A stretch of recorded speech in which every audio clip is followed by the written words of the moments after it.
নমস্কার বন্ধুরা, আশা করি আপনারা প্রত্যেকে খুব ভালো আছেন। আর আপনাদের ভালোবাসায় আমরাও খুব ভালো আছি। সকাল সকাল ব্রেকফাস্ট হয়ে গেছে, এখন একটু জানলার পাশে দাঁড়িয়ে আছি। মাঝে মাঝে খুব ক্লান্ত হয়ে যখন পড়ি কাজ করতে করতে, তখন এমনভাবে দূরে তাকিয়ে থাকতে খুব ভালো লাগে, জানেন তো। এই জানলাটা দিয়ে ওই দূরে কাঁচা রাস্তাটা হয়েছে, এখনো পর্যন্ত ওই ইট খোয়া ফেলে একটা রোলিং হয়েছে। সামনের গাছগুলো কেটে দেওয়াতে সেটা এখন আমার জানলা দিয়ে দেখা যায়। মানুষ যাচ্ছে, রাস্তা দিয়ে গাড়ি যাচ্ছে। আপনারা দেখেছেন আমি একটা স্ট্যান্ড কিনেছিলাম গাছ রাখার জন্য, সেটাই টিভির পাশে রেখেছিলাম। সেটা এখানে সরিয়ে এই জায়গাটায় রেখেছি। ঘরের ভেতরে অনেকগুলো গাছ হয়ে গেছিল।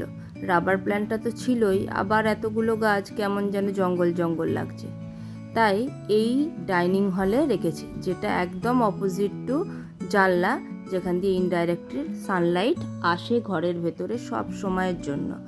আর রাতের বেলা তো আলো জ্বলেই। তো রান্নার জন্য বসিয়ে দিয়েছি টক ডাল, আর করে নেবো একটু আলু পোস্ত। আপনারা তো জানেন যে দিদা মারা যাওয়ায় আমরা কদিন একটু নিরামিষ খাচ্ছি। জ্যাসলিন হোমওয়ার্ক করছিল, খাতাটা উল্টে দেখে আমার চক্ষু চড়ক গাছ। কি বাজে হ্যান্ডরাইটিং হয়ে গেছে। খুব ধমক দিলাম আজকে।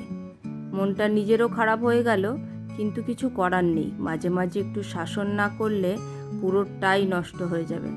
তাই একটু ধরে লিখেছে হ্যান্ডরাইটিংটা। আর এখানে দেখুন, এই গাছটা আমার জানলায় ছিল, এটাকে বেডরুমে রাখলাম। ওই যে দূরে পুরো সোজাসুজি একটা জানলা রয়েছে, পর্দা সরিয়ে দিলে ওখান থেকেও একটা আলো এসে পড়ছে গাছটার উপর। আর এই ফুলটা দেখুন কি মিষ্টি, ছোট্ট ছোট্ট তার পাতা।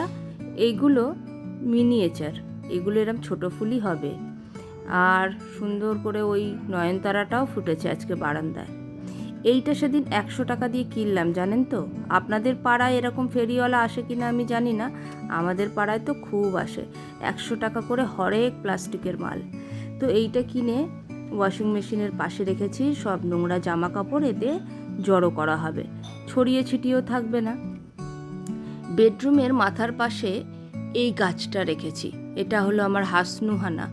নতুন ডাল বেরিয়ে তাতে ফুলের কুঁড়িতে ভরে গেছে। আর বাগান বিলাসরা একটু রেস্ট নিচ্ছে, আবার কদিন পরে ফুলে ভরিয়ে দেবে। আর ওই যে নিচে দেখছেন আমার ওই গাছগুলো রাখা, বৃষ্টি পড়ছে বলে সেদিন মাটিগুলো ওই দুটোতে ভরে চলে এসেছি। ওতে কিছু শশার দানা আর চাল কুমড়ের দানা দিয়ে রেখেছি। হোক ওদের মতো, বৃষ্টিতে এখন জল দেওয়ার প্রয়োজন মনে হচ্ছে না। আর স্কুটিটা ঢাকা দিয়ে ওই পাশেই রেখে দিয়েছি আমার চোখের সামনে, যাতে উপর থেকে দেখতে পাই। চাল ধুয়ে নিয়েছি, এই যে আলু পোস্তর জন্য আলু ছোট ছোট করে কেটেছি যাতে তাড়াতাড়ি হয়ে যায়।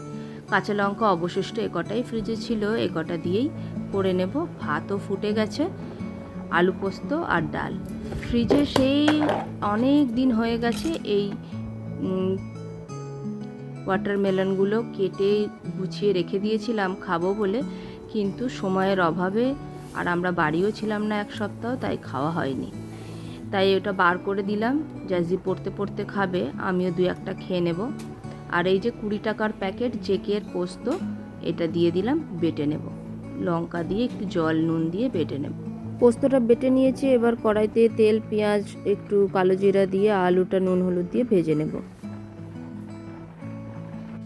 তো জ্যাসলিন আলু পোস্তটা ভীষণ পছন্দ করছে আজকাল, সেই জন্য ডাল আলু পোস্তটা করে নিচ্ছি। নিরামিষ খেলে এই এক সমস্যা যে প্রতিদিন কি রান্না করব, প্রতিদিন কি করব, সেটা একটা সমস্যা। দিদার 3 দিনের প্রার্থনা, দিদার মারা যাওয়ার 3 দিনের মাথায় একটা প্রার্থনা দিতে হয় বাড়িতে, সেটা বাপের বাড়িতে কমপ্লিট হয়ে গেছে। আমিও ভেবেছি আমার বাড়িতেও আমি একটা প্রার্থনা দেব। তো এই বুধবার আজকে হচ্ছে বৃহস্পতিবার, তো গতকাল 1 সপ্তাহ কমপ্লিট হয়ে গেছে। তো আগামী শুক্রবার মানে আগামীকাল আমার বাড়িতে একটা প্রার্থনার আয়োজন করেছি। মায়ের বাড়ির প্রার্থনাটা আর ক্যাপচার করা হয়নি, প্রচুর লোকজন এসে গেছিলো। আশা করছি আমার বাড়ির প্রার্থনাটা ব্লগে আপনাদের দেখাবো। দিদা যেহেতু আমার বাড়িতেও বেশ কিছুদিন কাটিয়ে গেছে শেষ সময়, সেই জন্য বাড়িতে একটা প্রার্থনা না দিলে মনটা যেন কেমন অশান্ত লাগছে। মাঝে মাঝে কাজ করতে করতে ভীষণ ক্লান্ত লাগে, আর তখনই মনে পড়ে হেক্টরের কথা, যে প্রতিটা কাজে কতটা আমাকে প্যাম্পার্ড করতো আর কতটা আমাকে হেল্প করতো। কাজের চাপে সবাই বলে নিজেকে বিজি রাখো, তাহলে মনে পড়বে না, কিন্তু আমার যেন কাজ করতে করতেই বেশি মনে পড়ে ওর কথা।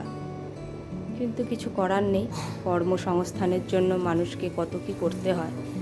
তো আমার এই যে একটা বছর যেটা কাটছে, আরও একটা বছর আমাকে কাটাতে হবে এইভাবে।